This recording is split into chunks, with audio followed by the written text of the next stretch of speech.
আমি অসমৰ ৰাইজক প্ৰতিশ্ৰুতি দিছিলোঁ বিনামূলীয়া চাউলৰ লগতে দালি নিমখ আৰু চেনিও আমি ৰেচন কাৰ্ডৰ দোকানৰ জৰিয়তে ৰাইজক সুলভ মূল্যত যোগান ধৰিম।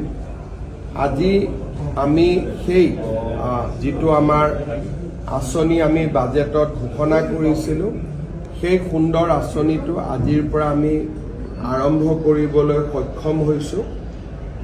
1 কেজি দালি 1 কেজি চেনি আৰু 1 কেজি নিমখ 117 টকা দামত এতিয়াৰ পৰা মানুহে ৰেচন কাৰ্ডৰ বিপৰীতে আমাৰ ৰাইজে ক্ৰয় কৰিব পাৰিব আৰু 1 জানুৱাৰীৰ পৰা 117 টকাৰ পৰিৱৰ্তে আমি 100 টকাতে এই তিনিওবিধ সামগ্ৰী আমি যোগান ধৰিম। সামগ্ৰী তিনিওবিধ একেলগেও কিনিব পাৰে বা পৃথকে পৃথকেও কিনিব পাৰে।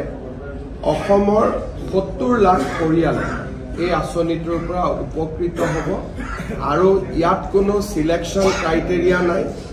যাৰে ৰেচন কাৰ্ড আছে তেওঁলোকে এই আঁচনিটোৰ সুফল লাভ কৰিব পাৰিব। আজি আমাৰ অসমত প্ৰায় 34,000 ৰেচন কাৰ্ডৰ দোকান আছে, সুলভ মূল্যৰ দোকান আছে। প্ৰতিখন দোকানতে আজি একোটা অনুষ্ঠানৰ আয়োজন কৰা হৈছিলে, একোজন মুখ্য অতিথিও আছিলে আৰু ইউটিউব যোগে বা ফেচবুক যোগে বা টেলিভিশ্যনৰ জৰিয়তে সেই স্থানসমূহতো অসমৰ ৰাইজে এই অনুষ্ঠান চাইছিলে আৰু এটা বহল প্ৰচাৰ যাক প্ৰয়োজন আছিলে এই আঁচনিটোৰ বাবে বহল প্ৰচাৰো আমি কৰিবলৈ সক্ষম হৈছোঁ। এই মাহত আমি 10ৰ পৰা 20 তাৰিখলৈকে সামগ্ৰীখিনি দিম, কিন্তু অহা মাহৰ পৰা 1 আৰু 10 তাৰিখৰ ভিতৰতে চাউল দালি চেনি নিমখ এই গোটেইখিনি আমি ৰাইজক উপলব্ধ কৰোঁ।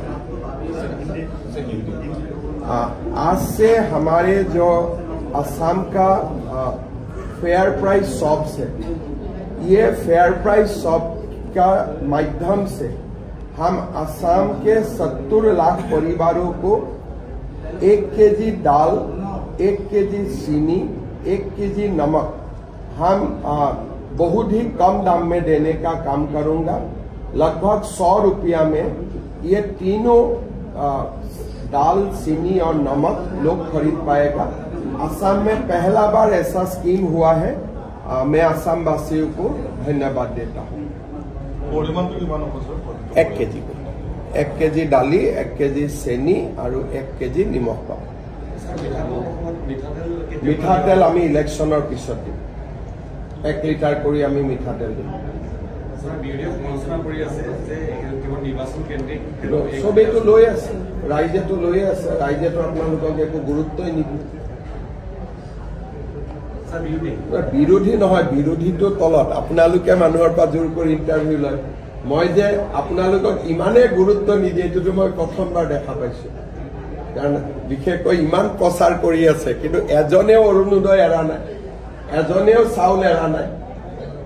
এতিয়াতো সকলোৱে নিমখো ল'ব, দালিও ল'ব, সকলোৱে চেনিও ল'ব আৰু সকলোৱে মিঠাতেলো ল'ব।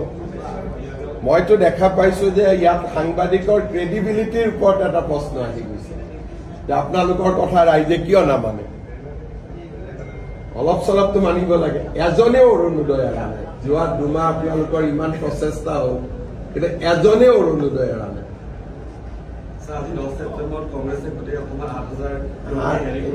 তেনেকে আৰু জইনিং হয় নেকি? জইনিঙত এজন নেতাৰ নাম থাকে, এজন ব্যক্তিৰ নাম থাকে। তেনেকে 8,000 মানুহ আহিব। 8,000 তেতিয়া আপোনালোকে ধৰি লওক যে অহাকালি ময়ো জজ ফিল্ডত বা ইয়াতে 1 লাখ মানুহ গোটাই কৈ দিম যে এইবোৰ চব কংগ্ৰেছৰ পৰা জইন কৰিব। তেনেকেতো ৰাজনীতি নহয়। কংগ্ৰেছৰ বৰ্তমান প্ৰেচিডেণ্ট, তেওঁ ৰাজনীতি বুজি নাপায় কাৰণে এইবোৰ সৰু ল'ৰা বাচ্চাৰ কাম কৰি থাকে। হ'ব সোনকালে পাই যাব।